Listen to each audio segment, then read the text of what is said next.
The death of Caesar.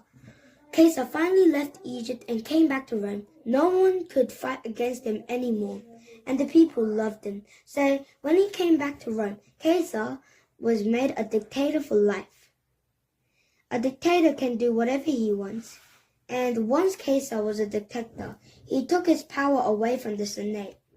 Now, Caesar could declare war, pass laws, raise taxes.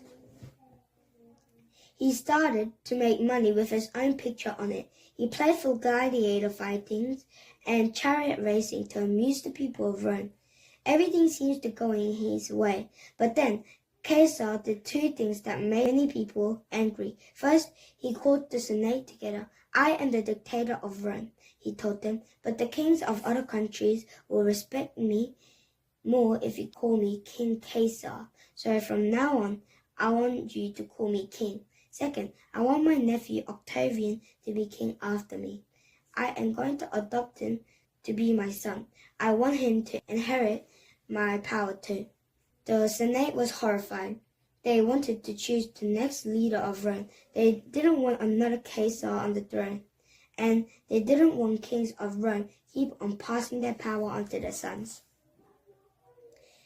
We have to get rid of Caesar once and for all, said one senator named Brutus. He had been a friend of Caesar, but now he was too worried about Caesar's power in Rome.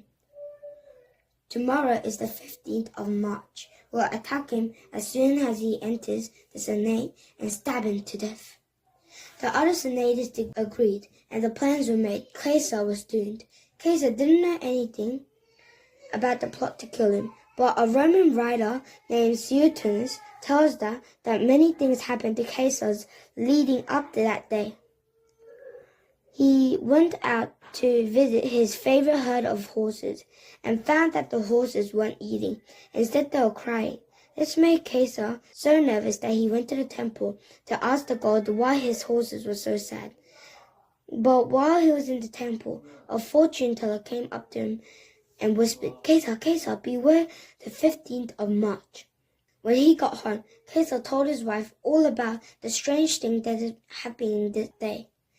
During the night, she had a terrifying dream, a dream that he was holding her husband in her arms and that he had been stabbed to death. He cried out, Caesar, Caesar, and woke up.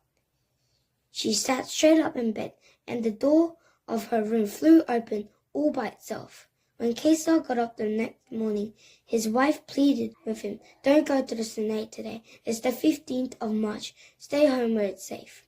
Nonsense, said Caesar. Nothing will happen to me. He dressed and headed for the Senate building. When he walked up the smooth water sweat, the sun shone on the white stone, and the sky was blue and peaceful overhead. How silly of me to be nervous. Nothing will go wrong today. He went onto the room where the Senate met and sat down in a special chair. Caesar, said one of the senators, today I want to ask you to bring my brother back to Rome. He was banished several years ago.